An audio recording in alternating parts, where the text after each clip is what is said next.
अल्हम्दुलिल्लाह नहमदुहु व नस्तईनुहु व नस्तगफिरुहु व नु'मिनु बिही व नतवक्कलु अलैहि व नऊज़ु बिल्लाहि मिन शुरूरि अनफुसिना व मिन सय्यिआति अमालिना मन यहदिहिल्लाहु फला मुदिल्ल लहु व मन युद्लिलहु फला हादिय लहु व अशहदु अन ला इलाहा इल्लल्लाहु वहदहु ला शरीक लहु व अशहदु अन्न सय्यदना व मौलाना मुहम्मदन अब्दुहु व रसूलुहु सल्लल्लाहु अलैहि वसल्लम।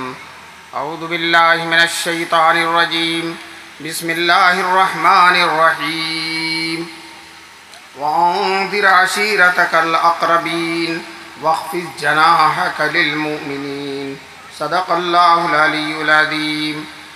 वक़ाल अन्नबिय्यु सल्लल्लाहु अलैहि वसल्लम इन्नमा बुइस्तु लियुतम्मिम मकारिमल अख़लाक़ औ कमा क़ाल नबी सल्लल्लाहु अलैहि वसल्लम। हज़रत सदर जलसा मुअज़्ज़ज़ और मोहतरम उलमाए किराम, मोहतरम बुज़ुर्गों और दोस्तों, दीनी भाइयों, नौजवानान मिल्लत और माएँ और बहनें, अल्लाह का लाख लाख करम है, एहसान है कि अल्लाह ताला ने हम सब को अपने मदरसा लियासिया दावतुल ईमान के इस इजलास सालाना में शरीक होने का मौका नसीब फरमाया। माशाअल्लाह ये मदरसा साल से चल रहा है और दिन ब दिन अल्हम्दुलिल्लाह मदरसा तरक्की पर है। अभी आपने मदरसे के बच्चों की तकरीरें सुनी। बच्चों ने माशाअल्लाह ऐसी अच्छी तकरीरें की हैं, नातें पढ़ी हैं, क़िरातें पढ़ी हैं और अपनी सलाहियतों और इस्तेदाद का मुज़ाहरा किया है। अल्लाह तबारक ताला इस मदरसे को हर दर्जे क़बूलियत से नवाजें। और मदरसे के मोहतमिम मौलाना तनवीर साहब, जो माशाअल्लाह एक बहुत मुतहर्रिक और ख़िदमत का जज्बा रखने वाले आलिम हैं, अल्लाह तबारक ताला इनकी खिदमात को कबूल फरमाए। ये छोटे छोटे बच्चे जो मुख्तलिफ महल्लों से, अतराफ़ के देहात से आते हैं और जब मदरसे में आते हैं उनको कोई शऊर नहीं होता, कोई मालूमात नहीं होती, बिल्कुल अनाड़ी से होते हैं। चुनांचे एक मदरसे में एक तालिब इल्म गाँव से आया, देहात से आया। उस्ताद साहब ने कहा दस्तरखान बिछा के खा लो, तो उसे ये भी नहीं मालूम होता था कि दस्तरखान क्या होता। चुनांचे दस्तरखान बिछा के खुद उस पर बैठ गया और प्लेट नीचे रख के खाना शुरू कर दिया। इतना भी नहीं मालूम, लेकिन माशाअल्लाह मदरसे में जब आते हैं बेहतरीन तकरीरें करने लगते हैं, बेहतरीन क़िरातें करते हैं। सच कहता हूँ, उन बच्चों के बाप जो छोटे छोटे बच्चे हैं, उनके बाप अगर मदरसे में नहीं आए हैं, मदरसे में दाखिल नहीं है, लाउड स्पीकर पर अगर खड़ा कर दीजिए उनके पैर हिल जाएंगे, नहीं बोल सकते। और बच्चा बेझिझक बोल रहा है, बेधड़क बोल रहा है, बेतकल्लुफ बोल रहा है। ये इस बच्चे के अंदर ये जौहर किसने पैदा कर दिया, ये सलाहियत किसने पैदा कर दिया? अल्हम्दुलिल्लाह यही इन मदारिस का कारनामा है। इन मदारिस ने और मदारिस के असातिज़ा ने इन बच्चों को कहाँ से कहाँ तक पहुँचा दिया। अल्लाह तबारक ताला इन मदरसों को खूब से खूब तरक्कियात से नवाजे और अल्लाह ताला क़यामत तक इन मदरसों को बाकी रखे। और याद रखो दोस्तों, जब तक ये मदरसे रहेंगे इंशाअल्लाह दीन बाकी रहेगा। जब तक ये मदरसे रहेंगे दीन बाकी रहेगा। और ये भी बता दूं, ये मदरसे रहेंगे क़यामत तक इंशाअल्लाह। तो दीन भी बाकी रहेगा। कब तक? क़यामत तक इंशाअल्लाह दीन बाकी रहेगा।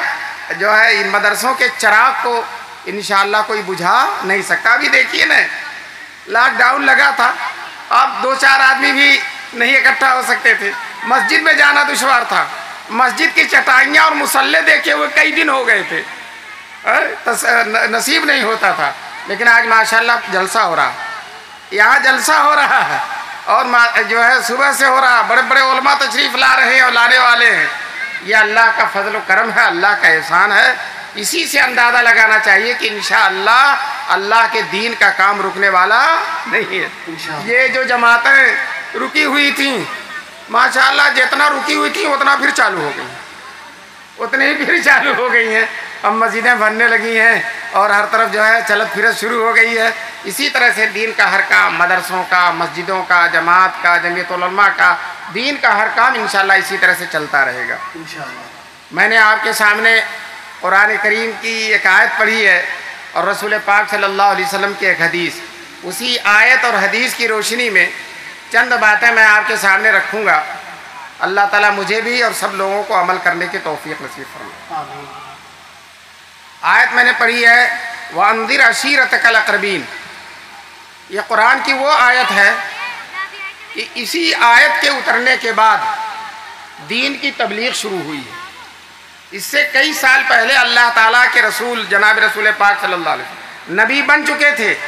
गारे हिरा में वही उतर चुकी थी, जिब्रील आ चुके थे और इकरा की कुछ आयतें आप पर उतर चुकी थीं। अल्लाह ताला के पैगाम के अमीन बन चुके थे, लेकिन अभी अल्लाह ताला ने दीन की दावत का, आम दावत का आपको हुक्म नहीं दिया था। क्यों? अभी नए नए अल्लाह ताला के रसूल को नई नई दीन की जिम्मेदारी दी गई थी, नई नई वही उतरी थी। इतना बोझ था वही का, इतना बोझ था कि आप सल्लल्लाहु अलैहि वसल्लम खुद फरमाते हैं मैं बचूंगा नहीं। इतनी बड़ी जिम्मेदारी मेरे ऊपर डाल दी गई कि मैं बचूंगा नहीं। और घर जाते हैं, अपनी अहलिया से कहते हैं मुझे चादर उड़ाओ, चादर उड़ाओ, मैं बचूंगा नहीं, मुझ पर बहुत बड़ी जिम्मेदारी डाल दी गई है। तो इस जिम्मेदारी को बर्दाश्त करने के लिए अल्लाह ताला ने कुछ दिनों तक आपको तबलीग का हुक्म नहीं दिया। आम तबलीग का, इनफरादी तबलीग करते थे। चुनांचे हज़रत अबू बकर सिद्दीक मुसलमान हो चुके थे, हज़रत जो है खदीजा मुसलमान हो चुकी थी, इसी तरह से हज़रत ज़ैद और जो ज़ैद इब्न हारिसा, हज़रत बिलाल, चंद लोग मुसलमान हो चुके थे, लेकिन आम दावत का हुक्म नहीं था, आम तबलीग दीन का हुक्म नहीं था। जब यह आयत उतरी वअन्ज़िर अशीरतकल अक़रबीन, आप अपने करीबी लोगों को, रिश्तेदारों को, करीब के रहने वालों को डराइए, अल्लाह का पैगाम पहुँचाइए, अल्लाह के दीन की बात उन तक पहुँचाइए। जब यह आयत उतरी आप सल्लल्लाहु अलैहि वसल्लम कोहे सफ़ा पर चढ़ गए। बहुत बड़ा पहाड़ था मक्के में कोहे सफ़ा, आज तो उस पहाड़ का सफ़ा हो चुका है, बहुत कम रह गया है और मुख्तसर रह गया। उस ज़माने में बहुत बड़ा था, इधर आदमी खड़ा हो तो उधर की चीज़ नहीं देख सकता था। आप सल्लल्लाहु अलैहि वसल्लम पहाड़ पर खड़े हो गए और वहीं से ऐलान किया, ऐ लोगों आओ मेरे पास, सब लोग मेरे पास आओ। बताइए, कोहे सफ़ा एक तरफ और मक्के का शहर दूर तक है, वहाँ खड़े होकर आपने आवाज़ दी और सारे शहर में आपकी आवाज़ पहुँच गई। सारे शहर में अल्लाह ने, यह आपका का मोजज़ा है। जिस तरह से हज्जतुल विदा में आप सल्लल्लाहु अलैहि वसल्लम ने ऊँट पर बैठ के तकरीर की थी और 1 लाख का मजमा था। देखिए यहाँ इतना मजमा है और 2 माइक लगे हुए, 2 ये लगे हुए हैं, और हुज़ूर सल्लल्लाहु अलैहि वसल्लम ने अरफात के मैदान में 1 लाख के मजमे में तकरीर की थी। ऊँट पर बैठकर आपने खिताब दिया था, खुतबा दिया था, इसलिए कि कोई और ऊंची चीज़ मज़ाहिर नहीं थी जिससे हर तरफ के लोग देख ले, और हर तरफ लोग खड़े हुए थे दूर दूर तक। और रावी कहते हैं कि आपके खुतबे की आवाज़ जितनी दूर तक पहुंचती थी उतने ही करीब तक करीब तक जितने करीब वाले जितना सुनते थे उतना ही दूर वाले भी सुनते थे। हर एक के कान में आवाज़ बराबर जाती थी। इसको बजुज़ मोजज़े के कुछ नहीं कहा। इसी तरह से आप सल्लल्लाहु अलैहि वसल्लम ने जब आवाज़ दी, पूरा शहर मक्के का आ गया, आपकी एक आवाज़ पर सब इकट्ठा हो गए। क्यों? सब आपकी अज़मत को मानते थे, आपसे मोहब्बत करते थे, आपकी बड़ाई को सब तस्लीम करते थे, सब आ गए। जब सब इकट्ठा हो गए तो रसूल पाक सल्लल्लाहु अलैहि वसल्लम ने कहा, लोगों अगर मैं तुमसे यह कहूँ कि इस पहाड़ के उस पीछे एक बहुत बड़ा लश्कर है जो तुम पर हमला करना चाहता है, क्या तुम मेरी बात मानोगे? सब ने कहा हम आपकी बात मानेंगे। आज तक हमने आप पर झूठ का कोई तजर्बा नहीं किया, आपको हमने झूठा नहीं पाया, हम आपकी बात मानेंगे। फिर हुज़ूर सल्लल्लाहु अलैहि वसल्लम ने कहा, जब मेरी बात मान रहे हो तो ये भी मानो कि तुमको मैं मरने के बाद सख्त अजाब से डराता हूँ। अगर तुमने अल्लाह ताला की पर ईमान को कबूल नहीं किया, अल्लाह पर ईमान नहीं लाए, रिसालत पर ईमान नहीं लाए, मेरी बात नहीं माने, आखिरत से नहीं डरे, तो मैदान महशर में सख्त आदाब होगा, अल्लाह के यहाँ सख्त आदाब होगा। उस आदाब से मैं तुमको डराने के लिए आया हूँ। अभी तक जब आप दुनिया की बात कर रहे थे, सब के सब जो है आपकी बात मान रहे थे, हाँ कर रहे थे और कह रहे थे आप झूठे नहीं, आप सच्चे हैं, हम आपकी बात मानते हैं। जब दीन की बात शुरू कर दी तो सारे के सारे मुखालिफ हो गए, सब के सब मुखालिफ हो गए। आज भी यही होता है, जब तक दुनिया की बात कीजिए, रंगीनी की बात कीजिए, खेल तमाशे की बात कीजिए, दुनिया के कमाई धमाई तिजारत की बात क्या और से सुनेंगे। जहाँ आखिरत की बात शुरू किया तो उठना शुरू हो जाते हैं, इधर उधर जाना शुरू हो जाते हैं। चुनांचे रसूल पाक सल्लल्लाहु अलैहि वसल्लम ने जब आखिरत की बात शुरू की, अल्लाह की बात शुरू की, जहन्नम की बात शुरू की, आखिरत की बात शुरू की, तो सब के सब मुखालिफ हो गए। सबसे ज़्यादा मुखालिफ आपका सगा चचा अबू लहब बन गया। उसने कहा हुजूर सल्लल्लाहु अलैहि वसल्लम से, तब्बल लक साइरल यौम, ऐ मोहम्मद तेरा दिन भर नाश हो, अलिहादा जमातना, क्या तुमने हमको इसीलिए जमा किया था, इसीलिए यहाँ इकट्ठा किया था। सब के सब मुखालिफ हो गए, बुरा भला कहने लगे, मुंह पर हुजूर को बुरा भला कहने लगे। लेकिन दोस्तों मैं आपको बताऊं, अल्लाह ताला ने हुजूर सल्लल्लाहु अलैहि वसल्लम को इतना तहम्मुल, इतनी बर्दाश्त की क़ुव्वत नसीब फरमाई थी कि आपने अपने किसी मुखालिफ को कभी जवाब नहीं दिया, कभी नहीं जवाब दिया। आपको कायनात में सबसे ज़्यादा सताया गया, लेकिन किसी सताने वाले का आपने कोई जवाब नहीं दिया। हदीस में आता है, रसूल पाक सल्लल्लाहु अलैहि वसल्लम फरमाते हैं, मन तक़म रसूलुल्लाह सल्लल्लाहु अलैहि वसल्लम लिनफ्सिही क़त्तु, अल्लाह के रसूल सल्लल्लाहु अलैहि वसल्लम ने अपनी ज़ात के लिए कभी किसी से बदलाव नहीं लिया। हमारा ये हाल है, बर्दाश्त की क़ुव्वत नहीं है, बर्दाश्त नहीं होता। कोई कुछ कह दे, अगर एक कह दे तो दो सुने, लेकिन हमारे रसूल पाक सल्लल्लाहु अलैहि वसल्लम ने कभी किसी की बात का जवाब नहीं दिया। एक मौलवी साहब थे, उन्होंने एक साहब से कहा नमाज पढ़ो। उन्होंने कहा नमाज पढ़ने का सलीका नहीं, मैंने नमाज पढ़नी सीखी नहीं है, मुझे नमाज का तरीका मालूम नहीं है। मौलाना ने कहा जैसे मैं पढ़ता हूँ वैसे पढ़ो, मेरे साथ खड़े हो जाओ। चुनांचे वज़ू करके खड़े हो गए। अब वो मौलाना के बगल में खड़े हुए, इत्तेफाक ऐसा कि मौलाना को खारिश हुई तो एक कुहनी हिल गई और उसको थोड़ी सी लग गई। उसने कहा, मौलाना ने कहा जैसे जैसे मैं कहूँ वैसे वैसे तुम भी करो। तो उसने मौलाना को ज़ोर से कुहनी मांग दी। वो देहाती था, गाँव का था, ज़ोर से मार दी। अब मौलाना को तयश आया कि मैं इसे नमाज का तरीका सिखा रहा हूँ और ये मुझे कोहनी मार रहा है। उन्होंने और ज़ोर से मार दी। अब उसने सोचा कि हजरत ने तो फरमाया जैसे जैसे करूँ, उसने हजरत को फिर मारा। यहाँ तक कि दोनों कुश्ती लड़ने लगे और जो है एक ने दूसरे को पछाड़ दिया। काफ़ी देर तक लड़ते रहे, लोगों ने आकर छुड़ाया। जब जाकर इन्होंने नमाज का सलाम फेरा, ये नमाज ही में सब हो रहा। तो देख रहे हैं वो आलिम है लेकिन तहम्मुल नहीं, थोड़ी सी किहुनी लग गई तो बर्दाश्त नहीं कर सकते हैं। हमारे रसूल पाक सल्लल्लाहु अलैहि वसल्लम के साथ कैसी क़ुव्वत बर्दाश्त। याद रखो, अगर आपका दुश्मन आपकी मुखालफत करता, कोई आपको बुरा भला कहता, कोई आपके साथ नाजेबा सलूक करता और आप अगर बर्दाश्त कर लें, आप अगर तहम्मुल कर लें और उसकी बात का जवाब न दें, मैं आपसे बताता हूँ अपनी ज़ात के लिए तो बर्दाश्त करना चाहिए, दीन का मसला हो तो बर्दाश्त नहीं करना। दोनों चीज़ें अलग अलग हैं। अपनी ज़ात के लिए बर्दाश्त करना चाहिए। चुनांचे एक दफ़ा रसूल पाक सल्लल्लाहु अलैहि वसल्लम जा रहे थे, आपके साथ हज़रत अबू बकर सिद्दीक भी थे।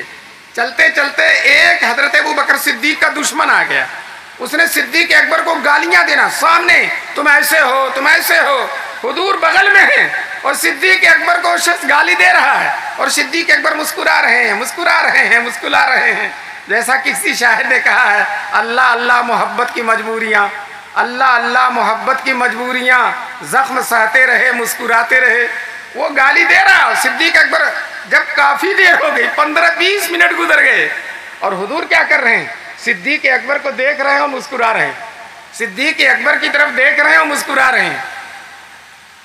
थोड़ी देर के बाद जब बहुत ज़्यादा बात आगे बढ़ गई और उसने हद कर दिया तो हज़रत अबू बकर सिद्दीक ने 2-3 बातों का जवाब दे दिया। तुम ये कहते हो, क्यों कहते हो, 2-3 बातों का जवाब दे दिया। अब हुजूर सल्लल्लाहु अलैहि वसल्लम जो मुस्कुरा रहे थे, सिद्दीक अकबर को देखे जा रहे थे, हुजूर ने अपना चेहरा फेर लिया, अपना चेहरा फेर लिया, मुस्कुराना बंद कर दिया।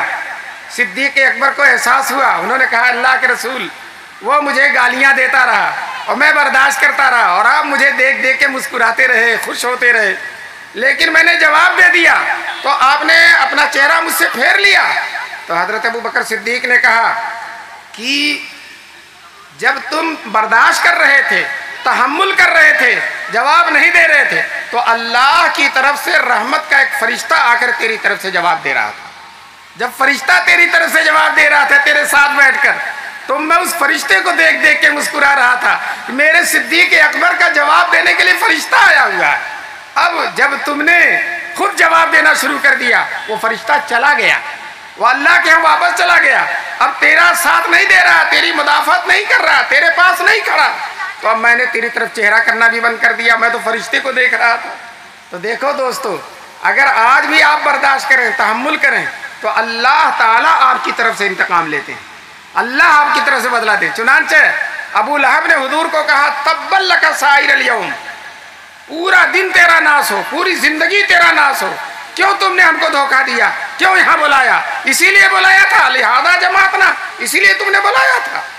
दोस्तों, हुजूर ने कोई जवाब नहीं दिया, उफ तक नहीं किया, लेकिन जानते हैं हुजूर की खामोशी का सिला देखी, अल्लाह ताला ने जवाब दे दिया। अल्लाह ताला ने जो अबू लहब ने कहा था उसका जवाब हुजूर ने नहीं दिया, अल्लाह ताला ने दे दिया और कुरान की पूरी सूरह उतार दी, तब्बत यदा अबी लहब व तब्ब, अबू लहब का पूरा वजूद बर्बाद हो जाए, उसके दोनों हाथ बर्बाद हो जाए, और बर्बाद हो गया इसलिए कि बर्बाद करने वाला मैं ही हूँ, तो मुझे दुआ देने की जरूरत नहीं है, मुझे तो उस काम को कर देना है। चुनांचे मैंने कर दिया और अबू लहब बर्बाद हो गया।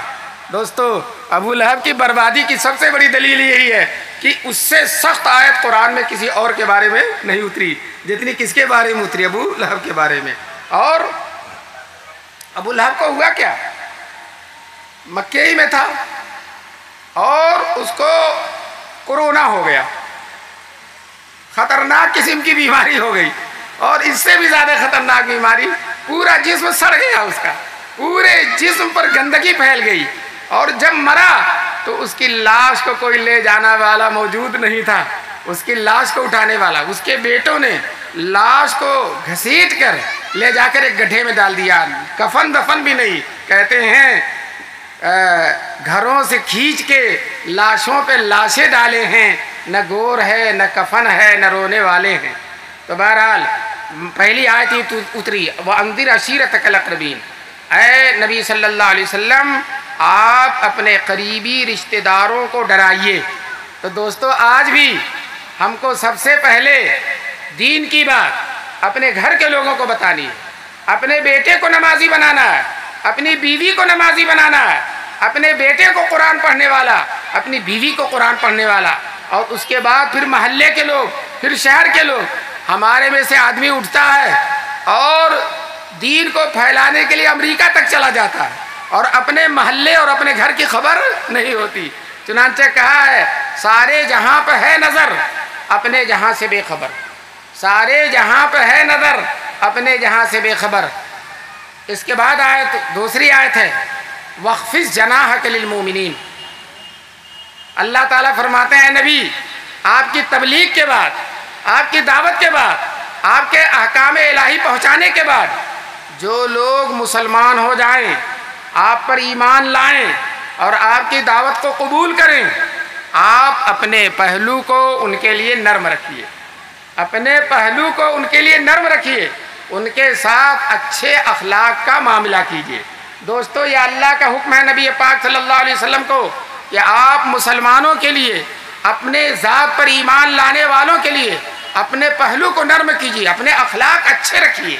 चुनांचे खुद रसूल पाक सल्लल्लाहु अलैहि वसल्लम फरमाते हैं इन्नमा बुइस्तु लिउतम्मिम मकारिमल अखलाक, मुझे इसलिए दुनिया में भेजा गया ताकि मैं अखलाक की अज़मतों को पूरा कर दूं और अखलाक को बुलंद कर दूं, इसीलिए मुझे दुनिया में भेजा गया। अब मैं चंद बातें आप सल्लल्लाहु अलैहि वसल्लम के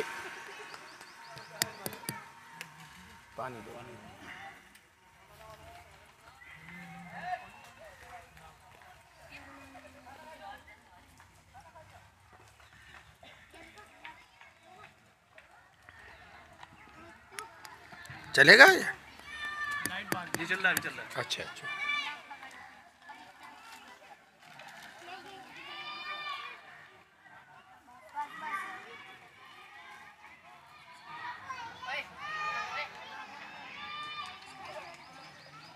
सुना बस बात कर दो।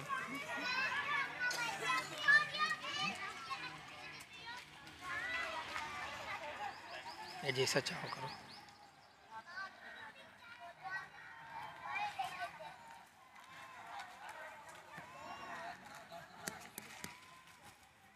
कै बजे तक जलसा चलेगा?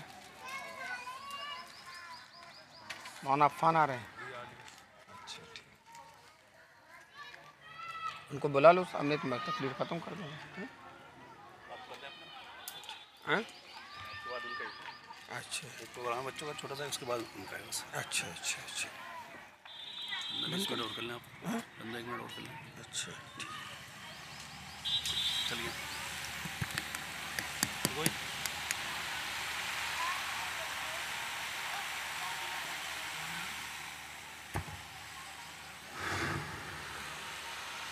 बहर माशाअल्लाह आप हजरात इस मदरसे के इस अदीमुश्शान इजलास में शरीक हैं, और मैं समझ रहा हूँ कि ये पूरे मवाना में सबसे पहले जलसा हो रहा है। इससे पहले कहीं हुआ नहीं है, इलाके में भी कहीं नहीं हुआ। ये मौलाना तनवीर साहब की जमा मर्दी की बात है, और इस मदरसे के माशाअल्लाह जब काम होता है तो उसका इजहार होता है। इस लॉकडाउन में भी माशाअल्लाह मदरसे में तालीम का सिलसिला अच्छी तरह जारी रहा, और बच्चे आलिम हाफिज होते रहे, कारी होते रहे, दीन की बातें होती रहीं। अल्हम्दुलिल्लाह ये मदारिस अपनी खिदमत से गाफिल नहीं है। आज भी अगर मुल्क में इस वक्त अगर 70,000 हाफिज होंगे, कितने हों? 70, तो आइंदा साल इंशाअल्लाह 80 होंगे, इससे कम नहीं होंगे, 80 से कम नहीं होंगे। इसी तरह से अगर मुल्क में 60,000 आलिम हैं, 70,000 आलिम हैं, तो आइंदा साल इजाफा ही होता रहेगा, 80,000 85,000 हो जाएंगे इंशाअल्लाह, उससे कम नहीं होंगे। और ये दीन का सिलसिला जारी रहेगा। और अल्हम्दुलिल्लाह अल्लाह का फजल व करम है कि जब दीन की निस्बत से बेदारी होती है, दीन की निस्बत से उठा जाता है, अल्लाह के दीन की फ़िक्र लेकर मुसलमान उठते हैं, तो अल्लाह तबारक ताला उनके उठे हुए कदमों की लाज रख लेता है, लाज रखता है।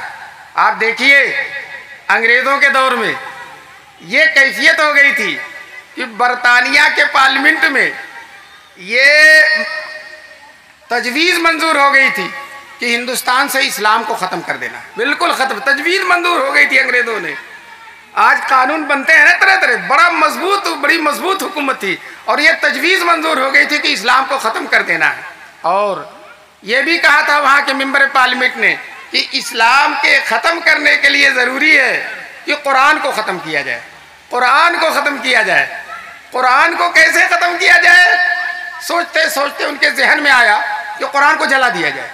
जितने नुस्खे मिले जला दिया। उस ज़माने में छापने का सिलसिला बहुत महदूद था, ज़्यादा छपाई नहीं होती थी, हाथ से कुरान करीम लिखा जाता था। तो उन्होंने सोचा हम इसको छपा दें, कुरान को जो ख़त्म कर देंगे, जला देंगे, तो कुरान ख़त्म हो जाएगा। जब कुरान ख़त्म हो जाएगा, मुसलमानों के अंदर से रूह जिहाद ख़त्म हो जाएगी, और जब रूह जिहाद ख़त्म हो जाएगी तो मुसलमानों को और इस्लाम को बर्बाद कर देना बिल्कुल आसान होगा।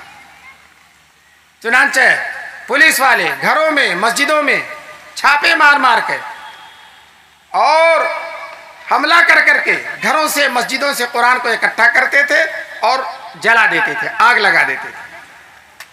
देवबंद के करीब एक जगह है, पानीपत, हरियाणा में अब है, वहाँ उस ज़माने में एक कैफियत थी कि हर घर का हर बच्चा हाफिज होता था। अगर घर में 20 बच्चे हैं तो 20 के 20 को हाफिज, और माशाअल्लाह औरतें भी, बच्चे भी, सब हाफिज। वहाँ जो अंग्रेज अफसर कुरान जलाने के लिए मुतय्यन था, एक मुसलमान जमींदार ने उसकी दावत की, उस अंग्रेज अफसर की जो कुरान जलाने का जिम्मेदार बनाया गया था। जब दावत की वो आ गया, दावत जब खा लिया तो उस जमींदार ने कहा हमारे यहाँ दस्तूर ये है कि जब कोई मुअज़्ज़ज़ मेहमान आता है तो हम उसको अपनी मजहबी किताब कुरान सुनाते हैं। आप सुनेंगे कुरान? तो वो अंग्रेज़ अफसर अपनी टूटी फूटी उर्दू में कहता हाँ हम सुनेगा, हाँ हम सुनेगा। उसने मोहल्ले के छोटे छोटे छोटे छोटे बच्चों को 20-25 बच्चों को इकट्ठा कर दिया, कहा ये सब हाफ़िज़ कुरान है, जिससे चाहो सुन लो। अब उसने एक बच्चे से कहा 20वें पारे से पढ़ो। उसने औज़ बिल्लाह बिस्मिल्लाह का फरफार फरफार फरफार पढ़ना शुरू कर दिया। दोस्तों, जब कुरान याद होता है तो पढ़ने में बड़ा मज़ा आता है, बहुत लुत्फ़ आता है, तबीयत रुकती ही नहीं है, पढ़ता ही चला जाए आदमी। हम अपने बचपन में जौनपुर में हिफ्ज़ पढ़ते थे तो वहाँ एक हाफिज़ रेल थे, रेल की तरह पढ़ते थे। उनके शागिर्द थे हाफिज़ इंजन, वो इंजन की तरह पढ़ते थे। और वहाँ एक नाबीना हाफिज़ थे हमारे बचपन में, हमारी भी उनसे मुलाकात है। हाफिज़ जुनैद नाम था, नाबीना थे। और शबीने में जब खड़े हो जाते थे एक रकात में पूरा कुरान ख़त्म कर देते थे। एक रकात, नाबीना थे, एक रकात में पूरा कुरान झूमते रहते थे, झूमते रहते थे, पढ़ते रहते थे। बस चूँकि नाबीना थे, नज़र नहीं आता था, तो झूमते झूमते उनका चेहरा मुक्तदियों की तरफ हो जाता था, फिर लोग उनको सही करते थे। बहरहाल जब कुरान याद होता है तो इतना लुत्फ़ आता है, इतना लुत्फ़ आता है, इतना मज़ा आता है। चुनांचे उस बच्चे ने फरफार फरफार फरफार पढ़ना शुरू कर दिया। अब अंग्रेज़ सुन रहा है, वो बच्चा पढ़ता चला जा रहा है। अंग्रेज़ सोच रहा है इसी कुरान को जलाने के लिए मुझे मुतय्यन किया, वो मेरे सामने पढ़ा जा रहा है, मेरे सामने। अपना रोब गांठने के लिए उस बच्चे से कहा, अपना रोब गांठने के लिए उस बच्चे से कहा कि जो है गलत पढ़ रहे हैं। बच्चे से क्या गलत? बच्चा कहता चाचा सही पढ़ रहा हूँ, बिल्कुल बेझिझक कहता है। दूसरा बच्चा खड़ा हुआ, चाचा सही पढ़ा। तीसरा बच्चा, चाचा सही पढ़ रहा है। चौथा बच्चा, सारे बच्चे बोल पड़े, चाचा की हालत खराब हो गई। उसने कहा हम कुरान के नुस्खों को तो जला सकते हैं, लेकिन इन मासूम सीनों से कुरान को हम कैसे ख़त्म कर सकते हैं। चुनांचे उसी दिन से वो तजवीज़ ख़त्म हो गई और कुरान का जलाना बंद कर दिया। दोस्तों, उधर अंग्रेज़ों का प्लान था इस्लाम मिटा दो, और माशाअल्लाह इधर अल्लाह के कुछ मखसूस बंदे रातों में उठ उठ कर अल्लाह के हुजूर रोते थे, तहज्जुद में गर्म आंसू बहाते थे कि बारेलहा हिंदुस्तान में इस्लाम की हिफाजत की कोई सबील पैदा फरमा दे। उधर बादशाहों का प्लान है, इधर फ़कीरों की कोशिश है। और इन फ़कीरों ने इकट्ठा होकर देवबंद की सरजमीन में, जिस देवबंद को कोई जानता भी नहीं था, मेन लाइन पर भी नहीं, और बिल्कुल अलग थलग एक कस्बा था, वहाँ इन हजरात ने इकट्ठा होकर अल्लाह के नाम पर एक मदरसे की बुनियाद रख दिया। और फिर वो मदरसा चलता रहा।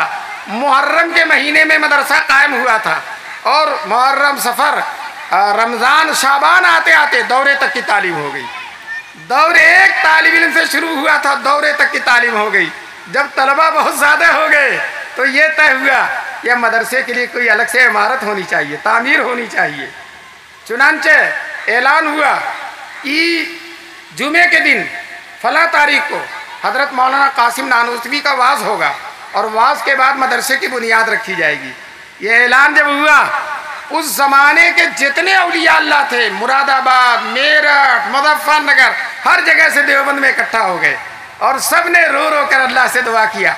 पहली ईंट रखी उस मदरसे की देवबंद के सैयद मुन्ने शाह रहमतुल्लाह अलैह ने, जिनके बारे में हज़रत नानोतवी फरमाते हैं गुनाह करना तो दूर की बात है, उनके दिल में गुनाह का ख्याल भी नहीं गुजरता था। पहली ईंट उन्होंने रखी। दूसरी ईंट शारह बुखारी मौलाना अहमद अली सहारनपुरी ने रखी। तीसरी ईंट मौलाना रशीद अहमद गंगोही ने रखी। जो असल मीरे कारवां हैं, जो असल बानी है, वो दूर खड़े हैं, आजिदी और इंकिसारी का नमूना है। वो अपने को इस लायक नहीं समझ रहे हैं कि मैं बुनियाद रखूं। लोगों ने कहा हज़रत आप भी तो कोई ईंट रख दीजिए। चुनांचे लोगों के शदीद इसरार पर चौथी ईंट मौलाना कासिम नानोतवी ने रखी, और फिर इन हजरात ने रो रो कर दुआ किया, ऐ अल्लाह इस मदरसे को कबूल फरमा ले, तेरे बंदे जो कर सकते हैं उन्होंने कर दिया, अब आगे तेरी कुदरत है, इस मदरसे को चाहें जितना नवाजें। दोस्तों, मैं आपको बताना चाहता हूँ मुख्तसर वक्त में, अल्हम्दुलिल्लाह अंग्रेज़ों की साजिश धरी की धरी रह गई। वो हमारा दीन क्या मिटाते, उन्हीं का दीन मिट गया। वो हमें यहाँ से क्या रुखसत करते, वो खुद रुखसत हो गए। उस मदरसे ने शेखुल हिंद मौलाना महमूद हसन पैदा कर दिया। उस मदरसे ने शेखुल इस्लाम मौलाना हुसैन अहमद मदनी को पैदा कर दिया, जिन्होंने कान पकड़कर अंग्रेज़ों को बाहर कर दिया, कान पकड़कर अंग्रेज़ों को बाहर कर दिया। हज़रत मदनी ने फतवा दिया था अंग्रेज़ों की मुखालफत में कि किसी मुसलमान के लिए अंग्रेज़ की फ़ौज में भर्ती होना हराम है।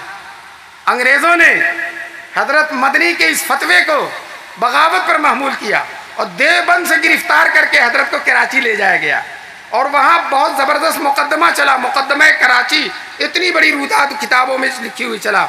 उस अदालत में हज़रत मदनी से कहा गया, आपने हुकूमत के ख़िलाफ़ फतवा दिया है।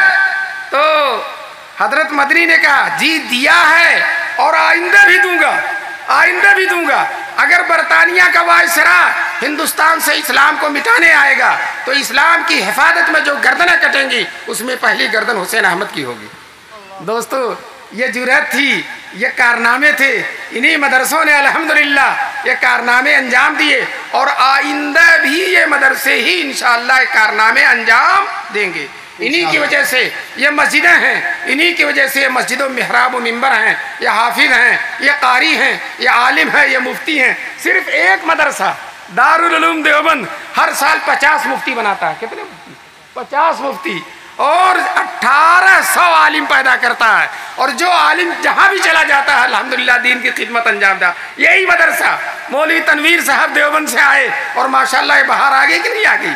इसी तरह से जहाँ भी देखिए चप्पे चप्पे में एक कैफियत है। अल्लाह तबारक ताला इन मदारिस को खूब तरक्कियात से नवाजे और शुरूर फितन से, आफतों से, बलाओं से इन मदारिस की हिफाजत फरमाए। और मैं उन तलबा को दिल की गहराई से मुबारकबादी देता हूँ जिन तलबा ने अच्छी अच्छी तकरीरें पेश की, क़िरातें पेश की, अपनी तालीम और तरबियत का बेहतरीन नमूना पेश किया। अल्लाह ताला उन तलबा की सलाहियतों को और इस मदरसे की खिदमात को और इसके कारनामे को अल्लाह तबारक ताला शरफ़ कबूलियत से नवाजे। और माशाअल्लाह मदरसे के पास अच्छी खासी ज़मीन हो गई है, लेकिन अभी जितनी ज़मीन चाहिए उतनी नहीं हुई है और जितनी तामीर चाहिए उतनी नहीं हुई। बताइए, सलाहियतें इतनी अच्छी अच्छी, तकरीरें और कमरा यही सामने जो मौजूद है।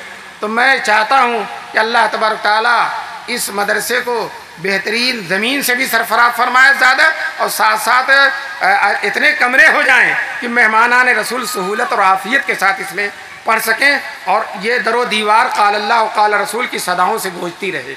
अल्लाह तबारक ताला मेरी इस हकीर तमन्ना को कबूल फरमाए। और आप हजरात से भी यही दरख्वास्त करता हूँ कि आप हजरात मदरसे की तरफ खुसूसी तवज्जो फरमाएँ। इंशाअल्लाह आपकी तवज्जो आपके लिए यहाँ भी और मैदान माशर में भी आपकी इज़्ज़त और सुरखरुई का दरिया बनेगी। व आखिरु दावाना अनिल हम्दुलिल्लाहि रब्बिल आलमीन।